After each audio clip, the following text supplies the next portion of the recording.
Hey y'all, hey! Welcome back to Truth, Trust, and Trajectory with your girl Nchukym Bee, where healing meets transformation, and sometimes that transformation got a little attitude.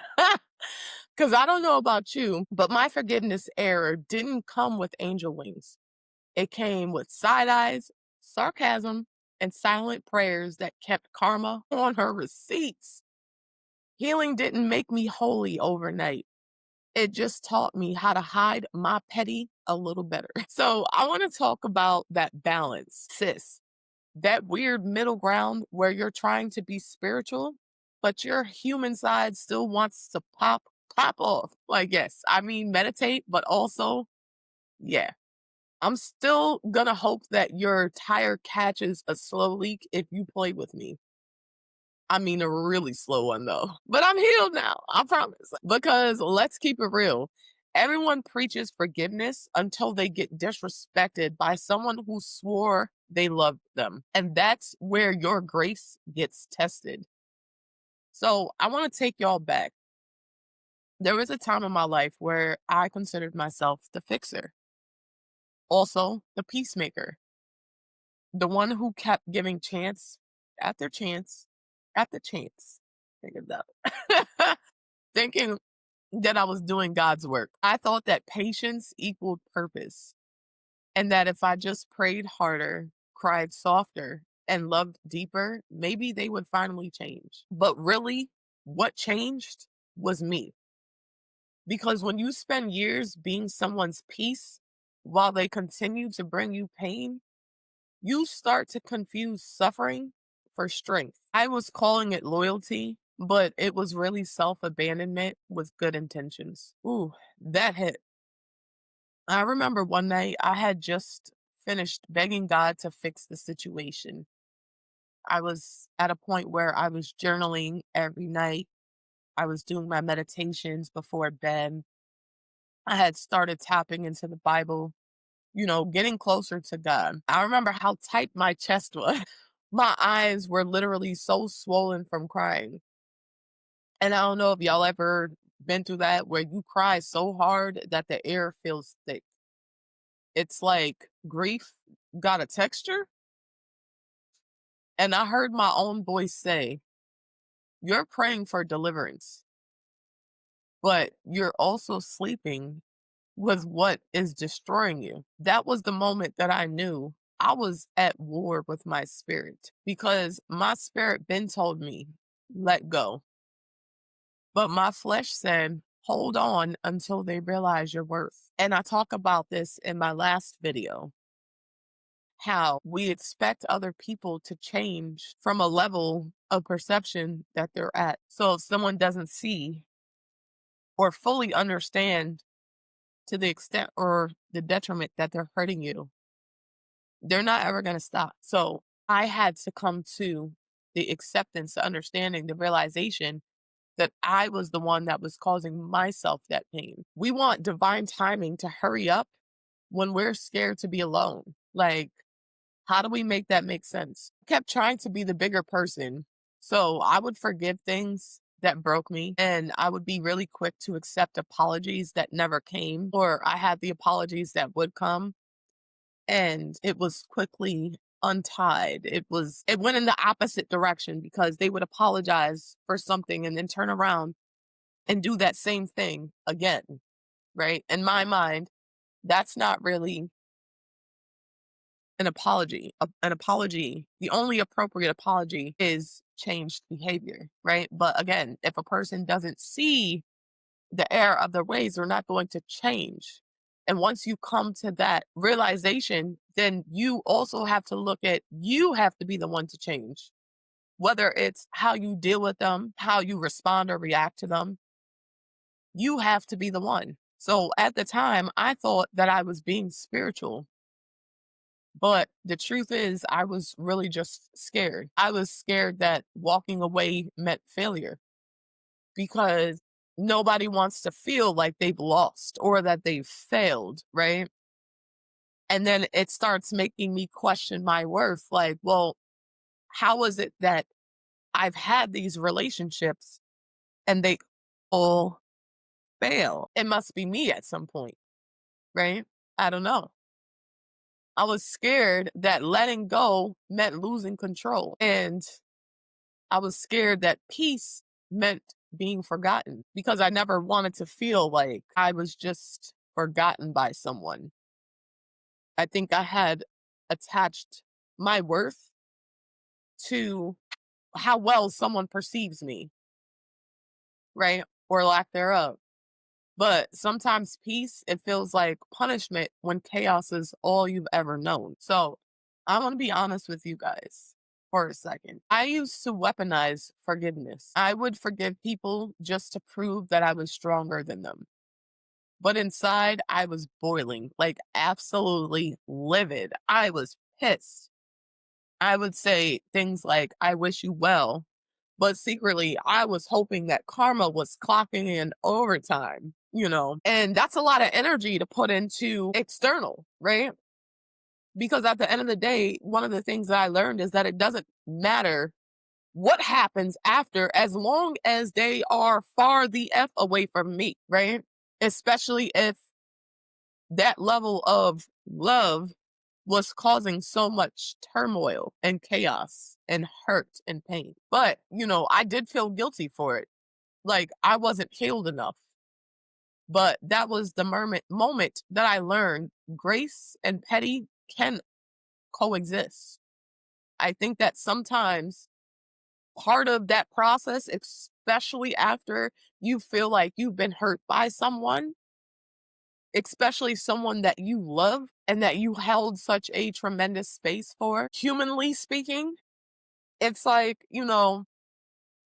if you walk away from a good thing and you done everything in your power to destroy it in the process, you don't deserve anything good. And that's what my mindset was. And so it was an art, a practice of letting people go and not wishing them harm or not wishing bad on them, right? Or not gloating when you see that they're actually going through things. So, yes, I can send love and still block your number. I can miss a person and never speak to you another day in my life. And I can pray for your growth and still never want to see you again. That is literally what's called boundaries with blessings. So, no, I'm not bitter. I'm just unavailable for chaos I once used to identify as love. So, I'm going to take you guys back again to another emotional flashback where there was a night that I sat in the dark in my room. This was during, my time where I was meditating, reading the Bible, doing my affirmations, just trying to get my mind right.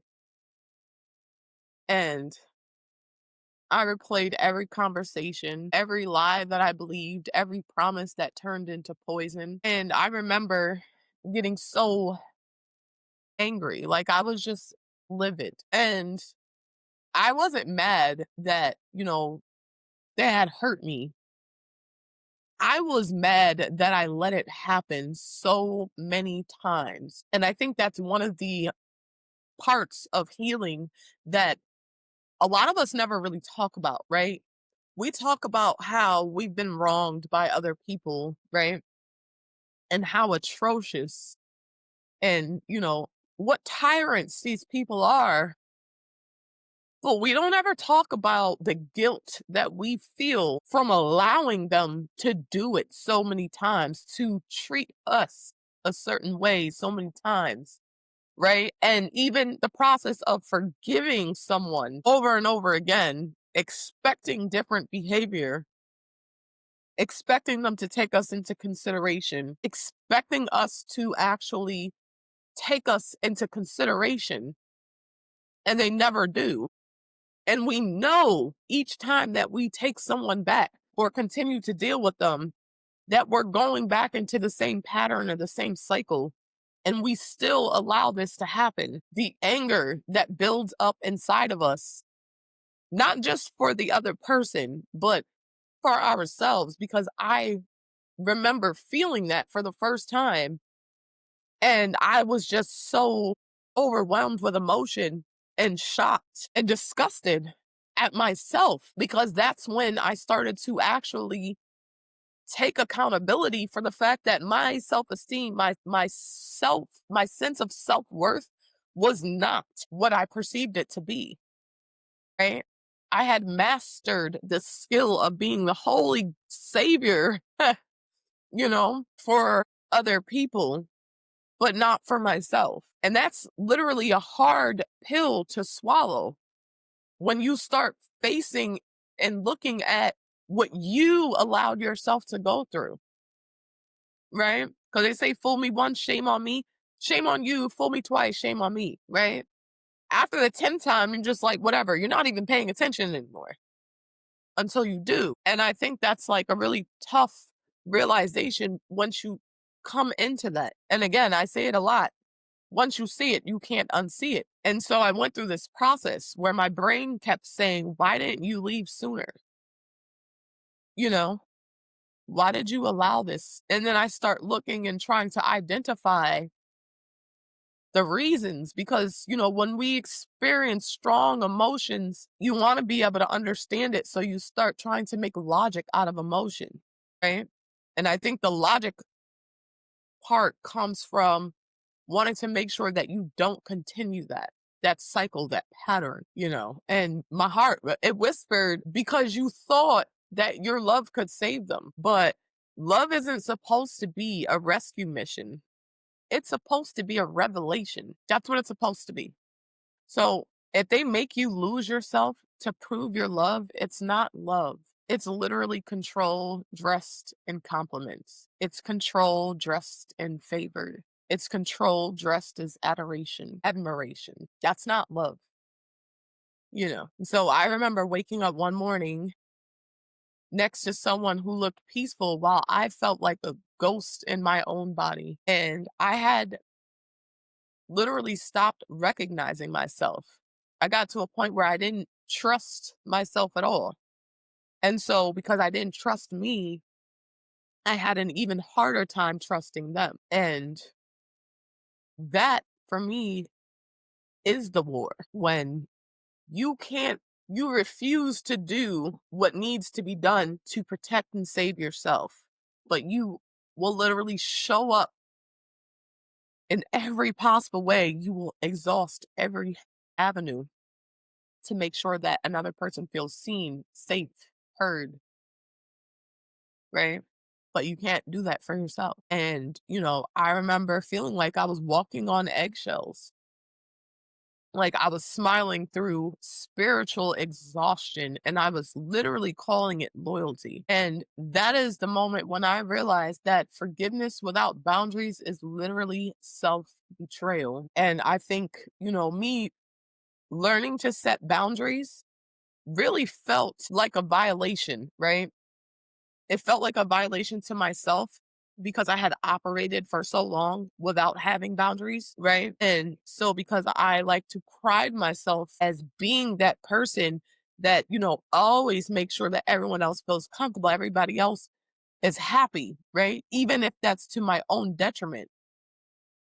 That is a sin against myself. And so, the first time that I learned to set a boundary and say, hey, this is what I don't want, I remember having to argue and defend it, to the same person that was benefiting from me not having any. And the first time that I set that boundary and had to defend it, I allowed them to come back in and trample over it. And so I set that same boundary again and I defended it. And they came back in and they tried, each time they would try to come in and trample over that boundary. I think it was more like walking through mud. It got harder and harder until it was quicksand, to the point where now, I don't even explain or defend it. It just is what it is, because that is my piece, right? And I feel like if someone comes in and they can't understand or they refuse to respect it, then you have no business around me anyway. So you can't heal while defending what broke you. You cannot heal while defending what broke you. I started choosing myself slowly, and it looked like, well, you can't come over, I'm busy. Or I'm not answering the phone because I'm not in the mood to argue. And I know that's exactly where that's going. Or no, you can't sleep over. What are you doing today? You want to go somewhere? No, I don't do plans on short notice. I actually have a life. And even if I'm not doing anything, I'm still busy because at the end of the day, I had to learn that I'm not obligated to say yes. Right? Just because someone shows a flashlight of, "Oh, I choose you." Because you never know what someone's hidden intentions are behind that, right? And so that was me choosing me, being able to say no without an explanation because no is a complete sentence. And I started talking to God differently, not asking them to change, but asking for the strength to accept what they would not change. And I have to tell you, that prayer hits different because it actually works when you are actively and proactive in your own healing and your own growth and protecting you. When you talk to God, I remember asking before I went to sleep, show me what is it that I need to know? How do I protect myself? Just ask the questions that need to be asked because your subconscious has all of the answers. And I remember dreaming that night after not being able to dream or recall my dreams for a while, having a dream and spirit specifically told me to leave this person alone. It was a warning. And I remember waking up like, oh my God, like when you know better, you have to do better because you can't say you didn't know because you do. At that point, you're just making a free will choice. And that's when I learned grace isn't about letting people get away with hurting you. It's about letting yourself get away from the version of you that tolerated it. Forgiveness is freedom, it is not permission. So I want to lighten this up for a second because y'all know I can't stay in heavy energy for too long. There's literally levels to healing. At first, you want revenge, and then you want closure. Then you want distance. And finally, you just want peace, and it's better than Wi Fi. I used to think that being healed meant that I had to delete the petty parts of me. But now I know she's a part of my personality. She just reports to Grace first.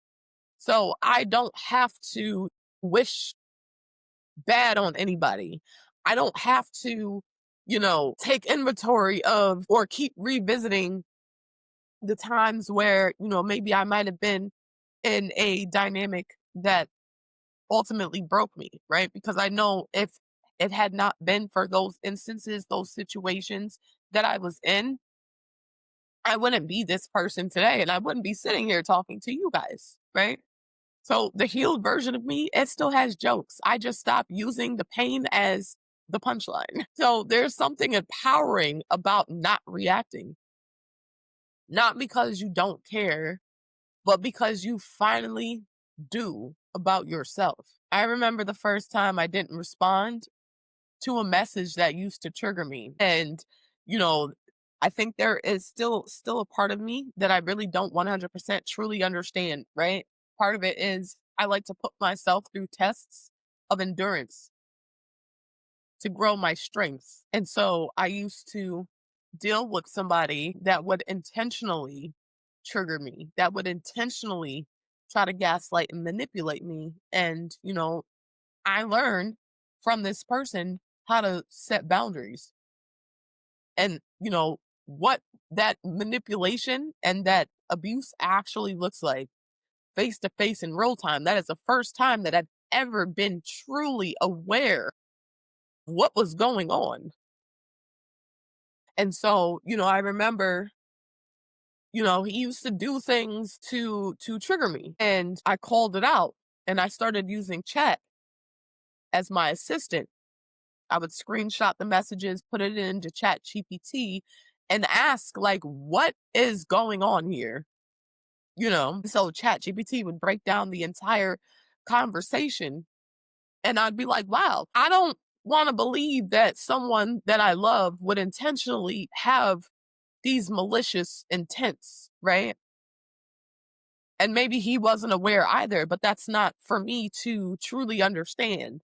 It's the fact that I was able to call it out. So now when I see it, no one's going to be able to get it over on me. Anyway, we started having a dialogue about, what it was that I felt that he was doing unintentionally. And I did let it be known, like, hey, I don't think that you're doing this on purpose.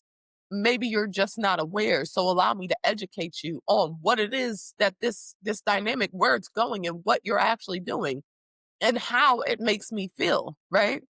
And so instead of taking accountability, he basically would deflect. And so I remember directly after an argument one day, he would say the most asinine things like, I just won't deal with anybody stealing from me. And I'm like, wait, what? And my sister, who is a licensed therapist, who we also have a podcast, no labels, just vibes here on YouTube.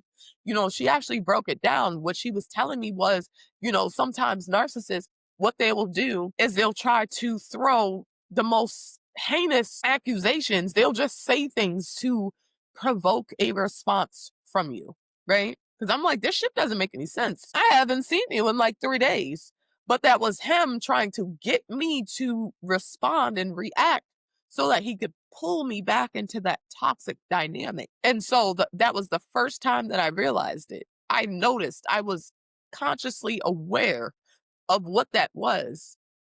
And so I was able to identify it each and every time. So I knew exactly when to pull the plug and to stop engaging, to the point where I would just put his messages on mute, you know, until I was calm. And then I would look and see, like, oh, that's crazy. What are you even talking about right now? Right. And so when that didn't work, he would try different ways of getting a response out of me. And so I became hip to those too. And that's the thing, right? But that silence, the silence, it was the loudest self-love that I'd ever spoken, right? Because I went from being somebody who was very reactive and impulsive and having feeling like I had to engage in the argument, right? I had to defend myself. I had to speak up for myself. Sometimes that don't even matter, right? You don't even have to do that because ultimately that gives the other person the power, right? And you lose control. So silence isn't weakness, it's wisdom. It says, I don't have to defend peace that I've already earned. And sometimes the most spiritual thing that you can do is mind your healed business. So I want to talk about grace, and I want to talk about the grace that doesn't erase your fire. Because I used to think that grace meant letting people slide. Now I know that grace means not letting them slide back into your axis. Grace says, I love you, but from a distance so wide, your energy can't even reach me anymore. So I'm gonna bring you guys back to another moment. After I finally walked away, I thought that I felt relief. Instead, I felt withdrawal because toxic love is addictive. It's not because of the person, it's because of the chaos that you've normalized, right?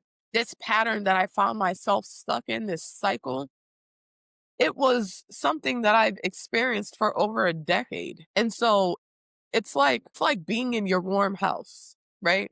All winter. And then one day you decide, you know what, I don't want to be inside anymore. I'm gonna go outside. You go outside and it's -2 outside. You haven't prepared, you haven't put on a coat, right? Because you've been in a warm environment. That's your safe space. And so when you go outside, you're not prepared. You don't have all of the tools. You just know it's cold outside, but you don't know what that looks like. You don't know what it feels like until you actually step there, right?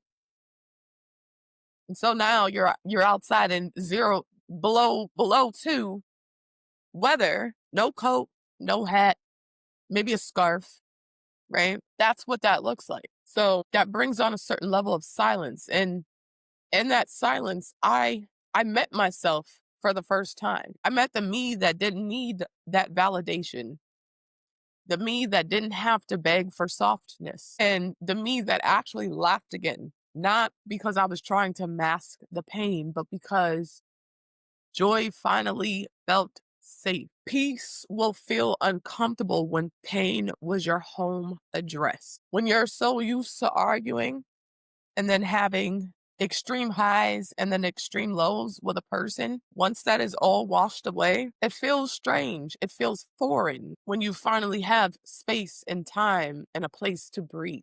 And it starts to feel boring. This is why I think so many people they jump from one situation to the next because the idea of having to be by themselves is frightening. That shit is scary because we don't give ourselves enough time to be alone, to see what it is that we actually truly enjoy and to experience a taste of peace. So when people ask me now if I'm still angry, I'm not. I'm not angry. I'm just aware, right? I've seen, and once you see, you cannot unsee. I'm not bitter. I just have a better understanding of boundaries and what mine are. I'm not petty, right?